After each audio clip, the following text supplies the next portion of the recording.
Last week, I reported on how Montana and the Gianforte administration plans to implement the spending of at least $1.6 billion in federal COVID-19 aid in the state. One of the most significant parts of that spending will be a huge effort to expand access to high-speed internet service in Montana.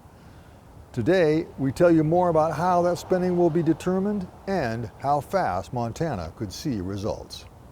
The legislature set aside $275 million for this multi-year project, and starting Tuesday, a 9-member commission of lawmakers and Gianforte administration officials gets the ball rolling. Just recently, in the past couple of days, I've had about 3 or 4 companies reach out to me and say, when do we get to start getting projects out to you?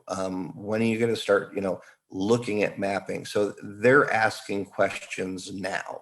We're going to have answers. Ellsworth is a commission member and sponsored the bill outlining the process. Internet firms can submit proposals and must provide at least 20% of the project's funding. Local governments also can partner with these private companies on projects. The commission will review proposals and make recommendations, but Gianforte's Commerce Department makes the final call. The priority is to create service in unserved parts of Montana, including so-called frontier areas where no service exists.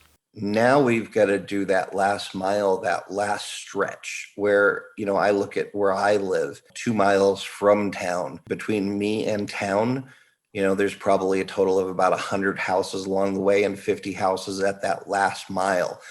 So I think that's where we're really going to see the benefit. Yet questions remain on many fronts. For example, can the money be used to build towers that can shoot a wireless signal down that last mile? Is there adequate mapping to accurately identify which areas are without good service? And can companies get the materials they need in a timely fashion, like fiber optic cable? We're going to be competing with other states across the nation for this fiber as well. And so maybe that could hurt for timing. Jeff Feist of the Montana Telecommunications Association says the commission will be a key entity to address these potential pitfalls. Those involved also acknowledge it will be at least a year, probably longer, before fiber starts going into the ground and actually creating new service. Still, commission members believe the legislature has created some solid guidelines in law to guide the process toward a good outcome. We definitely want to utilize these funds efficiently and effectively.